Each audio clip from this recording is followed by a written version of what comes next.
2.1.5적을 막는 길. 부처님께서 라자가하의 영취산에서 1250명의 비구들과 계실 때였다. 마가다의 왕 아자타사토는 바치국과 서로 좋지 않은 사이였다. 어느 날 왕은 여러 신하들에게 이렇게 말했다. 바치국은 나라가 부강하고 백성이 많으며 땅이 기름지다. 해마다 풍년이 들고 징계한 것이 많이 나는 것만을 믿고 나에게 굴복하지 않으니 쳐들어가 정복하고야 말겠다.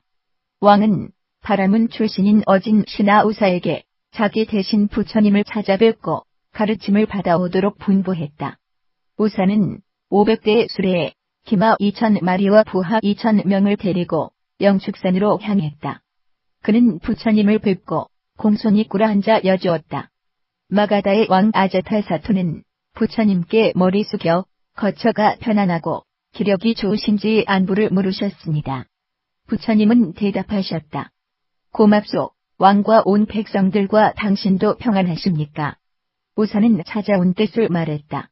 임금님은 바치국과 뜻이 맞지 않아 여러 신하들과 의논한 끝에 그 나라를 정복하기로 했습니다. 그래서 부처님의 가르침을 듣고자 저를 보낸 것입니다. 부처님은 우사에게 말씀하셨다. 내가 일찍이 바치국에 머무르면서 본 일인데 그 나라 사람들은 모두 근엄합니다. 나는 그들을 위해 나라를 다스리는 데 필요한 7가지 법을 말한 적이 있소.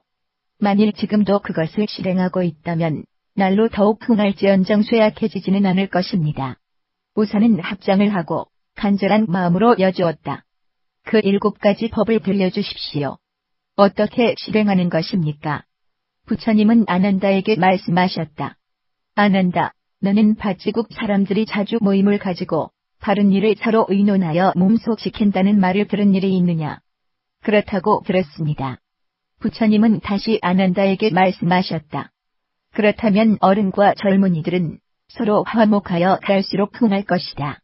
그 나라는 언제나 안온하여 누구의 침략도 받지 않을 것이다. 너는 또 바치국의 임금과 신하가 화목하고 윗사람과 아랫사람이 서로 공경한다고 들은 일이 있느냐? 그렇다고 들었습니다. 그렇다면 그 나라는 언제나 안온하여 갈수록 흥성하고 누구의 침략도 받지 않을 것이다. 너는 바치국 사람들이 법을 받들어 삼가야 할 것을 알고 예의를 어기지 않는다고 들은 일이 있느냐? 그렇다고 들었습니다. 그렇다면 그 나라는 누구의 침략도 받지 않을 것이다. 또 바치국 사람들은 부모에게 효도하고 어른을 공경하여 순종한다고 들은 일이 있느냐? 그렇다고 들었습니다. 그렇다면 그 나라는 누구의 침략도 받지 않을 것이다. 그들이 조상을 공경하여 제사를 지낸다고 들은 일이 있느냐? 그렇다고 들었습니다. 그렇다면 그 나라는 누구의 침략도 받지 않을 것이다. 너는 또 그 나라의 부녀자들이 정숙하고 진실하며 웃고 농담할 때라도 그 말이 음란하지 않다고 들은 일이 있느냐? 그렇다고 들었습니다. 그렇다면 그 나라는 누구의 침략도 받지 않을 것이다. 너는 그 나라 사람들이 수행자를 공경하고 계행이 청정한 이를 존경하고 보호하며 공양하기를 소홀히 하지 않는다고 들은 일이 있느냐?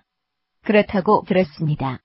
그렇다면 어른과 젊은이들은 서로 화목하여 갈수록 더 흥성할 것이다. 그래서 그 나라는 언제나 안온하여 누구의 침략도 받지 않을 것이다. 나라를 다스리는 이가 이 7가지 법을 실행하면 어떤 적이라도 그 나라를 위태롭게 할 수 없을 것이다. 이 말을 듣고 있던 우사는 부처님께 말씀드렸다. 바치국 사람들이 이 7가지 중에서 하나만을 지닐지라도 지지 못할 것인데 하물며 7가지를 다 지닌다면 더 말할 것도 없습니다. 잘 알았습니다. 나라 일이 많음으로 이만 물러가겠습니다. 그는 일어나 부처님께 예배하고 자리를 떠났다. 정화함 유행경